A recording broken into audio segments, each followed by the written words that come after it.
Hello and welcome to our Sunday school lesson here at Temple Baptist. Today we will be looking at session 13 in our quarterly titled Revenge. It's our last lesson in this quarterly, and our lesson picks up here in Genesis chapter 50. Here, a little backstory leading up to where our text takes off. Here in Genesis chapter 50 is the tail end of the story of Joseph and his brothers. Where we left off last week was the reconciliation of Joseph to his brothers, where his family finds Joseph alive in Egypt. He shows himself to them, and during the famine that is taking place in the land of Egypt, and he reveals his identity to his brothers and asks if his father is still alive. And he tells them to go back to Canaan and bring their families, bring his dad, bring them back to live in the land of Egypt. He brings his family back to Egypt, and he introduces them to Pharaoh. And Pharaoh takes a liking to them. Joseph introduces them as shepherds, and Pharaoh even put his own livestock under the care of Joseph, under Joseph's brothers. But here they are taking care of Pharaoh's livestock, and during this time the famine is in the land, is taking its toll on Egypt and on Canaan, and people are now coming to Joseph to buy the supplies they need to survive through the famine, through the 7 harsh years. And it's pretty soon that Joseph has acquired all the money in the land by selling what they had put back for the famine. So he makes Pharaoh very wealthy, but soon after he acquires all the money, soon people come to him, and then they start selling him their livestock, and then eventually themselves becoming servants, in a way, a servant to Pharaoh in exchange for what they need. So this is taking place, and while this is going on, Jacob's life is coming to an end. And Jacob makes Joseph promise him while they're in Egypt that once Jacob dies, that he would be buried back in Canaan. So this Joseph promises him to do so, and soon after Jacob passes away, and the family goes into mourning, and Joseph goes to Pharaoh's council and says, if it's pleasing to Pharaoh, let me take my father's remains and bury it back in Canaan. And with Pharaoh's approval, he sends Joseph and his brothers with his father's remains back to Canaan. But not only them, also Pharaoh's officials go with them, and they go and they mourn and they bury Jacob, and then they return back to Egypt. And after they return, this is where our lesson starts up here in Genesis chapter 50, verse 15. Let's start in verse 15 and read through verse 18 and take this one piece at a time. Our text begins in Genesis 50, verse 15. It reads, "When Joseph's brothers saw that their father was dead, they said, 'What if Joseph holds a grudge against us and pays us back for all the wrong we did to him?' So they sent word to Joseph, saying, 'Your father left these instructions before he died. This is what you are to say to Joseph. I ask you to forgive your brothers the sins and the wrongs they committed in treating you so badly. Now please forgive the sins of the servants of God, of the God of your father.' When their message came to him, Joseph wept. His brothers then came and threw themselves down before him. 'We are your slaves,' they said." So Joseph, when Joseph's brothers come to the realization that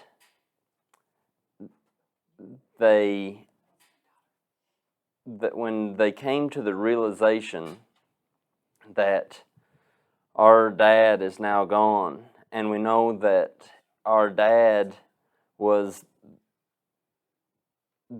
could have been the main reason that they had been left alive, because it's perhaps that they knew the story of their dad and their uncle.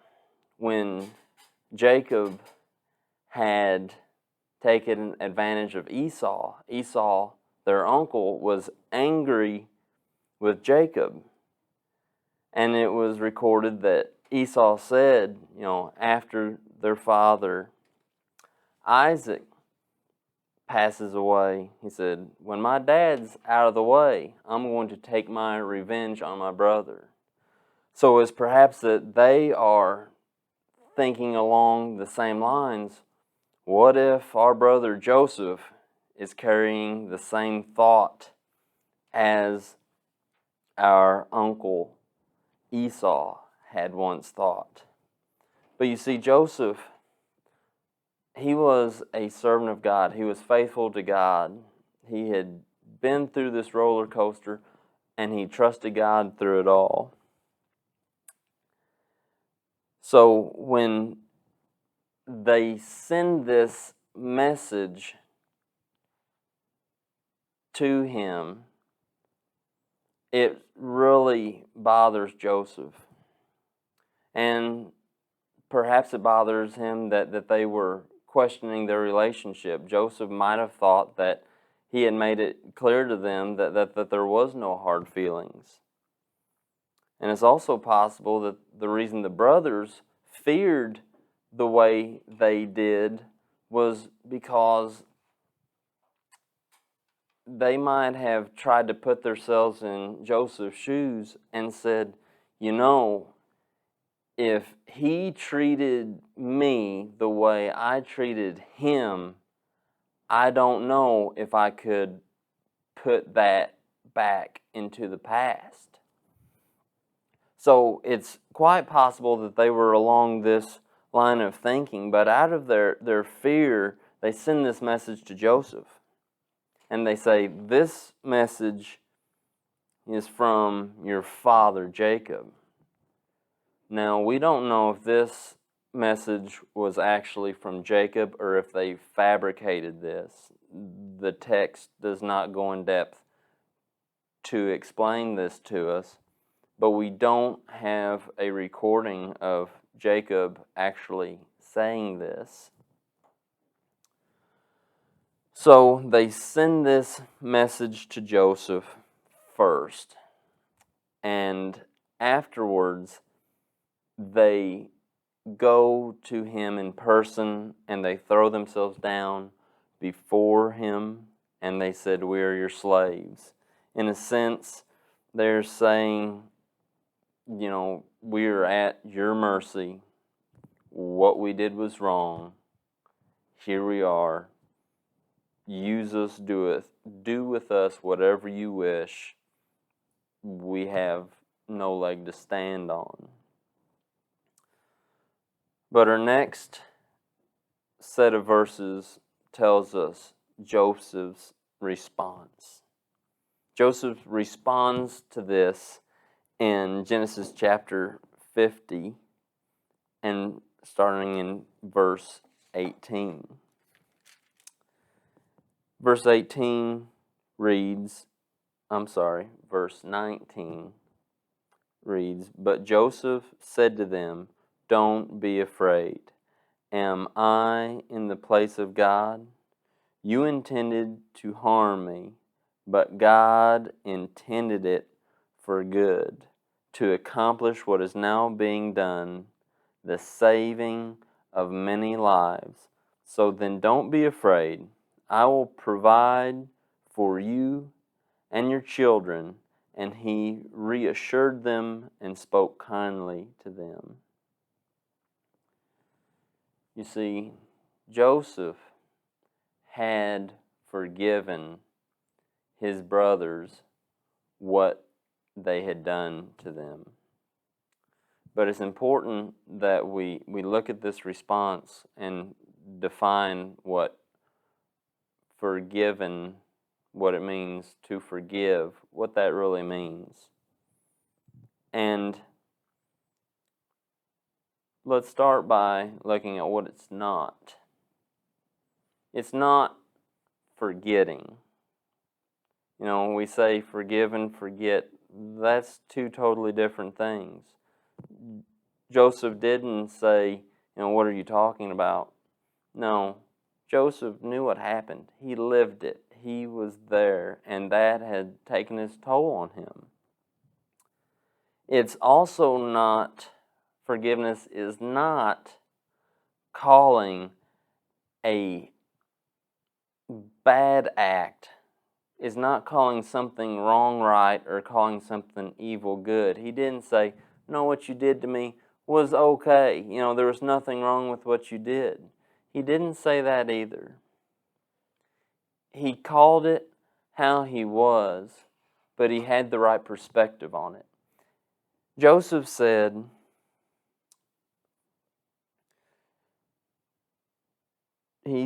"You intended to harm me, but God intended it for good."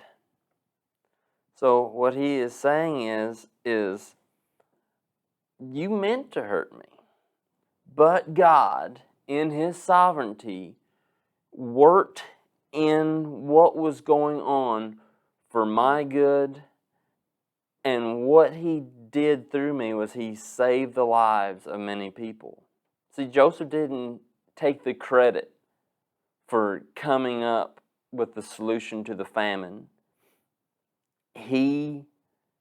Joseph gave the credit to God for what he did. He recognized that God used him. And through all of his circumstances, God was faithful and at work in all of them. So Joseph had forgiven his brothers. So we said what it's not. Let's look at what it is. Forgiveness is giving up the right, the felt need for justice. It's giving up the demand to repay evil for evil. He said, "What you did was wrong, but I'm not going to do you wrong because you did me wrong." But we can also look at Joseph's perspective. He's been through it all, and now he's looking back at all these circumstances. We can trust that God is at work in all things, working for the good of those who love Him, who have been called according to His purpose. Romans 8:28. But we got to take into consideration perspective. Joseph's at the tail end of this looking back. Whenever we have been wronged by someone, we can trust that God is at work. We may not be able to see that, but we can trust that God sees what is going on. And we can take heart in the fact that God loves us, and He's not going to make this bad act good, but He's going to work through this situation for our good and His glory. In the same way He did for Joseph. And something we also see here is how Joseph reassures them, how he speaks kindly to them, and how he tells them, I will provide for you and your children. Joseph is showing no hard feelings. And it's amazing the symbolism here between Joseph and Jesus. How the one who was the victim, the one whom the one party tried to destroy, was the one who saves that party. As Jesus was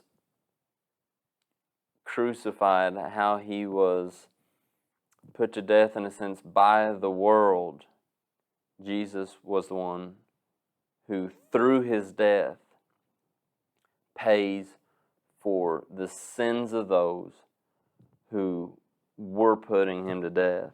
Joseph, though his brothers thought to kill him, but instead sold him to slavery and put his life in danger, he is the one who is saving the lives of his brothers. So he reassured them and spoke kindly to them. Moving on in our lesson, we move on to verse 22. It reads, Joseph stayed in Egypt along with all his father's family. He lived 110 years and saw the third generation of Ephraim's children. Also, the children of Machir, son of Manasseh, were placed at birth on Joseph's knees. Then Joseph said to his brothers, I am about to die, but God will surely come to your aid and take you up out of this land to the land He promised on oath to Abraham, Isaac, and Jacob. Joseph made the Israelites swear an oath and said, God will surely come to your aid. Then you must carry my bones up from this place. So Joseph died at the age of 110, and after they embalmed him, he was placed in a coffin in Egypt. So this is the end of Joseph's life. There was a time when he didn't even think he would get to see his dad and brothers again, and now throughout his life he's even got to see the third generation. He got to see his grandkids and great-grandkids. And Joseph, being one of the first one of his brothers to pass away, he talked to him and said, my days are done. I'm going to die. But God is going to come and take you out of this land. Now, something we got to understand here is this promise that has been made multiple times through Genesis. God tells Abraham that his descendants would be more than the grains of sand on the seashore. And the same way with the stars, if someone could number the stars so that they could number his descendants. But he also tells Abraham that for 400 years, your descendants will be in captivity. And when we read into Exodus, we would find that to be true. But he says that your descendants are going to be in captivity for 400 years, but I will bring them out. And God also makes this promise to Jacob. He says the same thing to Jacob. He says, go on down to Egypt, and I will go with you to Egypt, and I will bring you out of Egypt. And he did. His remains was buried in Canaan. But we would also see, if we read on, how God brings Jacob's descendants out into the promised land. But we see how Joseph received this promise, his faith in this promise made to his ancestors, by telling his brothers that God would come to their aid, which would mean if they needed aid, then they was going to be in a dangerous place. So he said, God will come to your aid. And when he does and takes you out of this land, I want you to take my remains with you. But I want you to notice something very distinct here. He doesn't say, if God brings you out. He says, in a sense, when God brings you out, take my bones with you. And we see all of this perfectly fulfilled if we was to read on. But that wraps up our lesson here in Genesis chapter 50. That brings us to the end of our quarterly, and we will start next week again, I believe, in the book of Acts. We want to thank you for joining us, and we hope that you will join us again next time. Thank you.